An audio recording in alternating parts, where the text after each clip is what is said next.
आज ग्रहण परा भात तो खायार नहीं पाक त्याग आउ कौन टी हल्का फुल्का खाया कथा आउ कौन रांधिबी पूरी आलू तरकारी आ कोन मिठा टी आन दे जा जिंदी भल लागियो से करी खाया। आज ग्रहण टा बरा की पकुटी कर खाली बरा कौन खाया भल लगे तसे तो आलू दम टी हेले करदा। मामा मात्र मु चाउमिन करले भाई हो तो पे हेले चाउमिन कर दे हला आउ के कौन खायो कहि दियो। एडी ग्रहण टाइम रे पेट पूरा खाली रहियार अछि सकाळ 8टा आलू जळखिया टी खाइले आ थरे 12टा आधु कोंडी खाइयो।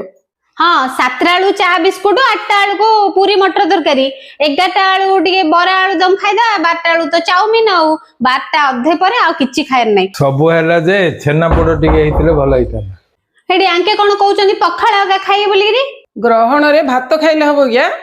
भात जम्मा खाइयोनी जहा हेले हल्का फुल्का जळखिया पूरी आलू तरकारी जोडा भी खाइले हबो। चंद्र ग्रहण नहीं जे कि जन्म ग्रहण कला भले लागुची बर्थडे सेलिब्रेशन चलीची हांडीटे भात डाली भजा टी करथिले काम छिड़थांदा 50टा पूरी 30टा बरा चाउमिन गोटे कड़ेईटे कला पर हेले सरी द्वितीय थर चना तरकारी बसैछि केते कोन खाइले भात खाइला बेला पेट पुछि